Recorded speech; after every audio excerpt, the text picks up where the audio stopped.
Hello friends, welcome back. આપણા last સેશનની અંદર આપણે પરચેસ બુકનો કોલમના પરચેસ બુકનો જે ક્વેશ્ચન હતો પ્રેક્ટિકલ ક્વેશ્ચન 3 એ આપણે કમ્પ્લીટ કરેલો. આજના આપણા સેશનની અંદર આપણે નેક્સ્ટ સબસિડરી બુક એટલે કે સેલ્સ બુક એના વિશે ડિસ્કસ કરવાનું છે. સેલ્સ બુકની અંદર કઈ ટાઈપના ટ્રાન્ઝેક્શન રેકોર્ડ થશે? તો those transactions which are credit sales of goods are recorded in sales book. Only credit sales of goods will be recorded in sales book.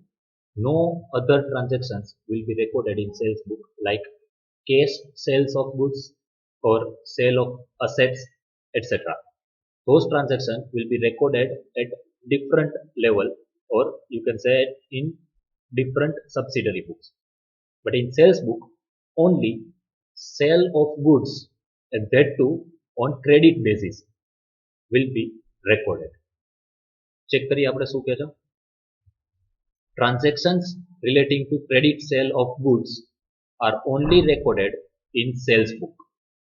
If any asset or goods are sold for cash, they are not recorded in sales. જેમ મેં તમને કીધું એમ કે credit sale of goods will only be recorded, and if any goods are sold for cash or any assets are sold, they are not recorded in sales book. A sales book ની અંદર record નહીં કરીએ. In sales book, net amount of sales are only to be recorded. That is, price after deducting trade discount. Trade discount subtract કર્યા પછી minus કર્યા પછી જે amount વધશે એ નેટ અમાઉન્ટ જ આપણે સેલ્સ બુક ની અંદર રેકોર્ડ કરવાની થશે. Net sales after deducting trade discount. That amount will be recorded in sales book. Next, in case of any credit sale of goods, if only a part payment is made, the whole transaction will be recorded as if it is a credit transaction.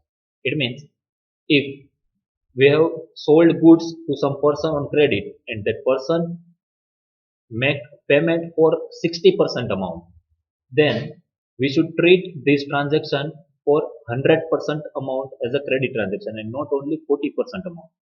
એટલે કે જ્યારે કોઈ કસ્ટમરને આપણે credit ઉપર goods cell કરીએ અને એમાંથી એ આપણને 60% ગુડ્સ ના રૂપીસ ઇમિડિયેટલી આપી દે છે, 40% અમાઉન્ટ બાકી રાખે છે, તો આપણે ટ્રાન્ઝેક્શન 40% અમાઉન્ટથી રેકોર્ડ નહીં કરીએ, આપણે 100% અમાઉન્ટથી રેકોર્ડ કરશું as if 100% or whole transaction is on credit basis. 60% ભલે અમાઉન્ટ રિસીવ થઈ ગઈ છે, even though we will record 100% amount as credit sales in sales. Clear? Next, there are two types of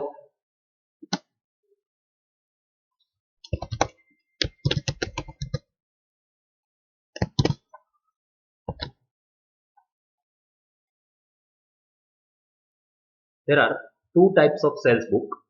Number one, simple sales book, and number two, columnar sales book. બે ટાઈપની cells book હોય, જેમ purchase book બે ટાઈપની હતી એવી રીતે cells book પણ બે ટાઈપની છે. Number one simple sales book and number two columnar sales book. Columnar sales બુકની અંદર પણ આપણે જેમ પરચેસ બુકની અંદર બે અલગ અલગ ટાઈપની હતી, એક ટાઈપ્સ ઓફ ગુડ્સના બેઝ ઉપર કોલમ બનશે અને એક એક્સપેન્સિસ વાઇઝ કોલમ બનશે. પહેલા આપણે સિમ્પલ સેલ્સ બુક જે છે એ જોઈએ, એનું ફોર્મેટ શું છે એ ડિસ્કસ કરીએ. Simple sales book. When a trader deals with only one type of goods, he will maintain simple sales book. Specimen of simple sales book is as follows.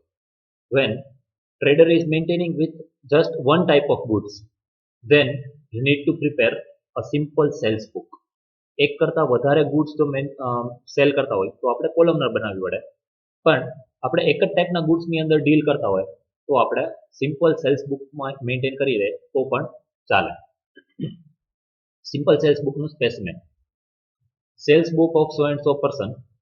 First column date, second column particulars where we should write customer's name, then invoice number, LF ledger folio. I hope બધાને હવે ledger folio શું છે ખબર હશે, and amount. આ એનું format છે 5 columns. લાસ્ટમાં ટોટલ ક્રેડિટ સેલ્સ જે આવશે એ આપણે ટોટલ કરશું, જેટલું સેલ્સ આપણે સેલ્સ બુકની અંદર રેકોર્ડ કરશું કે ક્રેડિટ સેલ્સ જે હશે એનો ટોટલ કરશું અને એ આવશે ટોટલ ક્રેડિટ સેલ્સ. એક્સપ્લેનેશન જોઈએ વન બાય વન કોલમનું. First column date. In this first column, the date on which the transaction takes place will be recorded. જે તારીખે ટ્રાન્ઝેક્શન થયું હોય એ ડેટ આપણે ડેટ કોલમની અંદર મેન્શન કરવાની થાય. Second, particular or customers name. Name of the customer to whom the goods are sold on credit will be recorded in this column. એટલે જે કસ્ટમરને આપણે ક્રેડિટ ઉપર ગુડ્સ સેલ કરેલા હોય એ કસ્ટમરનું નામ આપણે પર્ટિક્યુલર્સ અથવા કસ્ટમર્સ નેમ જે આપણું કોલમ છે એ કોલમની અંદર આપણે મેન્શન કરવાનું હોય. Third column invoice number. In this column, the original number of bill or invoice given to customer is written. એટલે કસ્ટમરને આપણે જે ઇનવોઇસ બનાવીને આપશું એનો જે ઇનવોઇસ નંબર હોય એ original invoice number need to be recorded in third column of invoice number. Next, LF, ledger folio. Page number of the ledger on which the amount is debited in the account of the concerned customer is recorded in this column. જે કસ્ટમરના લેજરની અંદર આપણે debit કરવાનું હોય એ કસ્ટમરનું ledger જે page ઉપર હોય એ page number આપણે ledger ફોલિયોની અંદર મેન્શન કરવાનું છે. એઝ અ સ્ટુડન્ટ તમારે લેજર ફોલિયો કોલમની અંદર ક્યારેય કોઈ પણ વસ્તુ લખવાની નહીં આવે, બીકોઝ એનો રેફરન્સ તમારે અહીંયા નહીં આપવાનો આવે. પ્રેક્ટિકલ લાઈફની અંદર આ વસ્તુ ખૂબ ઇમ્પોર્ટન્ટ છે કે તમે એક રેફરન્સથી ઇઝીલી ફાઇન્ડ આઉટ કરી શકો કે આની સેકન્ડ ઇફેક્ટ કઈ જગ્યાએ આપેલી છે. And last, amount. Last column amount છે જેની અંદર amount after deducting trade discount is recorded in this column. Last કોલમની અંદર આફ્ટર ડિડક્ટિંગ ટ્રેડ ડિસ્કાઉન્ટ જે અમાઉન્ટ હશે that amount need to be recorded in last column. તો આ આપણું સિમ્પલ સેલ્સ બુકનું એક સ્પેસિમેન છે, ફોર્મેટ છે અને એને જે કોલમ્સ હતી એ કોલમનું આપણે એક્સપ્લેનેશન જોયું. હવે પ્રેક્ટિકલ ક્વેશ્ચન જોઈએ. ક્વેશ્ચન નંબર 4, સેલ્સ બુકનો ફર્સ્ટ ક્વેશ્ચન, આપણા ચેપ્ટરનો practical question number 4. Prepare a sales book from the following transactions in the books of Shri Bhavesh for the month of December 2019. December 19ના ટ્રાન્ઝેક્શન આપણને આપેલા હતા, એના બેઝ ઉપરથી આપણે સેલ્સ બુક પ્રિપેર કરવાની છે. એટલે આપણે ફોર્મેટ જોઈ લે.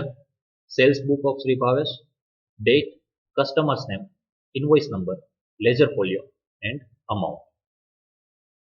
First transaction, December 2019, date 1, sold goods of rupees 7,000 at 5% trade discount to Ravi stores. પહેલા તો આપણે ડિસ્કસ કરવાનું છે કે આ ટ્રાન્ઝેક્શન શેનો છે. તો transaction is related to sale of goods. It means આ ટ્રાન્ઝેક્શન કદાચ આપણે રેકોર્ડ કરી શકીએ સેલ્સ બુકમાં because it is related to goods sold. જો ક્રેડિટ ટ્રાન્ઝેક્શન હશે તો આપણે ડેફિનેટલી સેલ્સ બુકની અંદર રેકોર્ડ કરશું.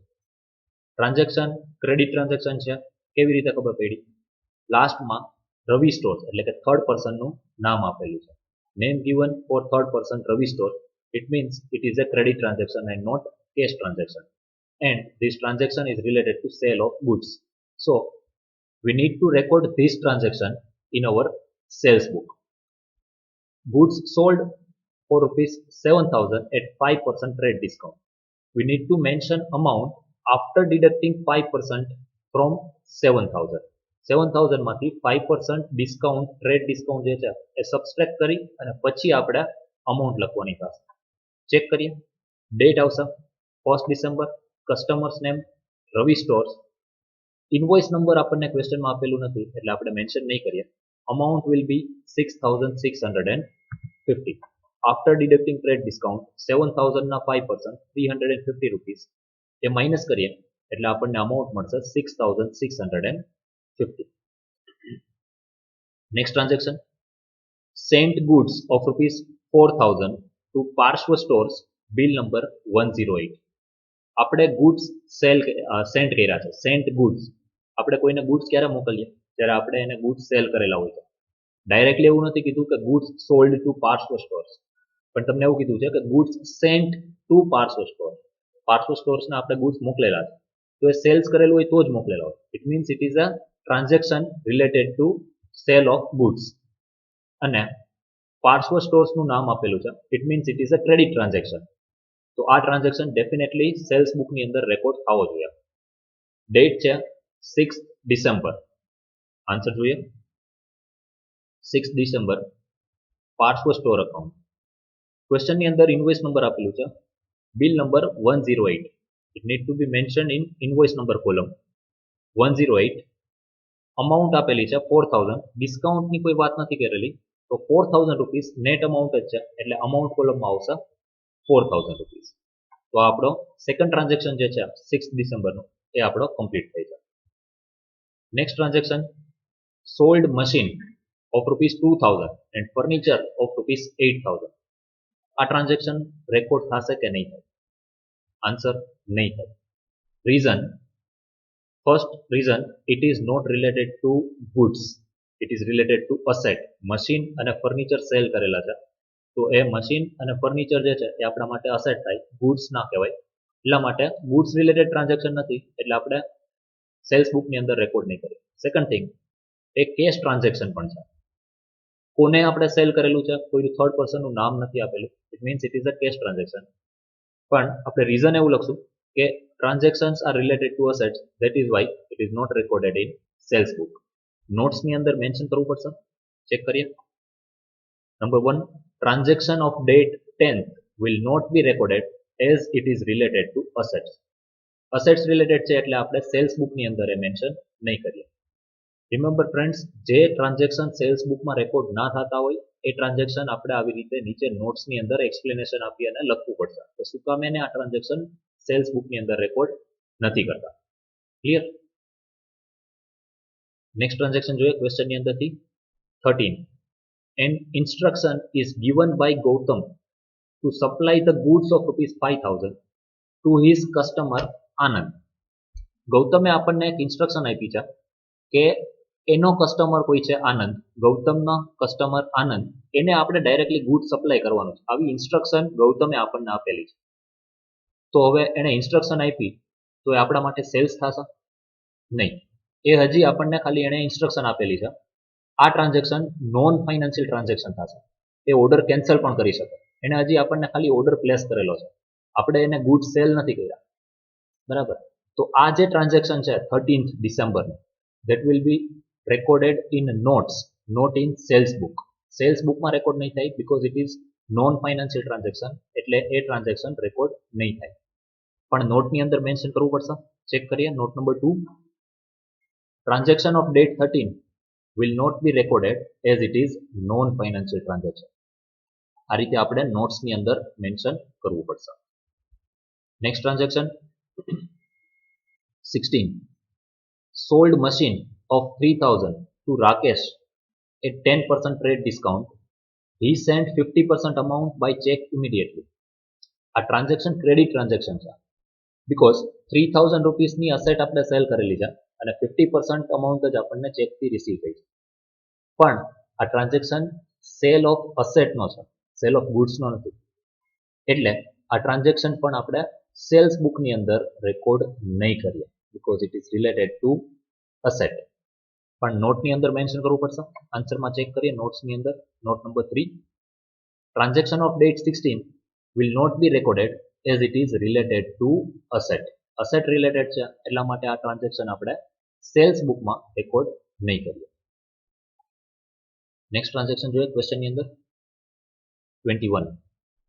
Sold goods of ₹6000 at 10% trade discount to Mahavir Provision and 3% cash discount if amount is paid within 10 days. આપણે good cell કર્યા છે Mahavir પ્રોવિઝનને 6000 રૂપીસના with 10% trade discount, and if Mahavir Provision makes payment within 10 days, we need to give them 3% cash discount. જો એ payment કરશે તો, અત્યારે payment નથી કરતા, it means it is a credit transaction. And credit transaction of sale of goods. Goods sale કર્યા છે 6000 રૂપીસના two Mahavir provision. Third પર્સનનું નામ છે પેમેન્ટ રિલેટેડ કોઈ ઇન્ફોર્મેશન નથી આપેલી. It is a credit transaction of good cell. That is why we need to record this transaction in sales book. Check કરીએ 21st December. Customer's name Mahavir provision. Invoice number ક્વેશ્ચનની અંદર આપેલું નથી. Amount કેટલી આવશે? 6000 માઇનસ 10%. 6000 ના 10% 600. સબસ્ટ્રેક્ટ કરશું, final answer will be 5400. Cash discount ખાલી ને ખાલી કન્ફ્યુઝન માટે છે. કેશ ડિસ્કાઉન્ટ આપણે કેલ્ક્યુલેટ નથી કરવાનું, એની કોઈ ઇફેક્ટ ટ્રીટમેન્ટ નહીં આવે. ખાલી ટ્રેડ ડિસ્કાઉન્ટ જે છે એ આપણે માઇનસ કરી અને અમાઉન્ટ લખવાની થશે. આન્સર 5400 આવશે. અમાઉન્ટ કોલમમાં 5400. Clear? Next transaction 25. Sent goods to Anand as per instruction of Gautam. Also sent a bill to Gautam after deducting 10% trade discount. આપણે ગુડ્સ આનંદને મોકલી દીધા, જે આપણે 13th ના આપણને ઇન્સ્ટ્રક્શન મળી હતી ગૌતમ પાસેથી. ગૌતમનો કસ્ટમર આનંદ છે, એને આપણે ગુડ્સ મોકલવાના હતા. એ એકચ્યુઅલી હવે આપણે મોકલા છે 25th ડિસેમ્બરના. તો 25th ડિસેમ્બરે આપણું સેલ્સ થશે. આપણે ગુડ્સ મોકલેલા છે આનંદને, પણ આપણે સેલ્સ કોને કર્યું છે? ગૌતમને. કે ગૌતમે આપણને ઇન્સ્ટ્રક્શન આપેલી હતી to send goods on behalf of him to Anand. એના બિહાફ ઉપર આપણે આનંદને ગુડ્સ મોકલવાના હતા. એટલે આપણે ઇન્વોઇસ પણ કોને મોકલશું? ગૌતમને. આનંદને નહીં મોકલીએ. આનંદને ગૌતમ ઇન્વોઇસ મોકલશે. એણે જે પ્રાઇસ ડિસાઇડ કરેલી હશે એ પ્રાઇસનું ઇન્વોઇસ ગૌતમ આનંદને મોકલી દેશે. આપણે જે ગુડ્સ મોકલેલા છે એનું ઇન્વોઇસ આપણે ગૌતમને મોકલવાનું. ક્લિયર? કેટલા રૂપીસના ગુડ્સ મોકલેલા છે આપણને 25th ના ટ્રાન્ઝેક્શનમાં નથી કીધું, કેમ કે આપણને 13th ના ટ્રાન્ઝેક્શનમાં કહી દીધું હતું 5000 રૂપીસના ગુડ્સ મોકલવાના છે.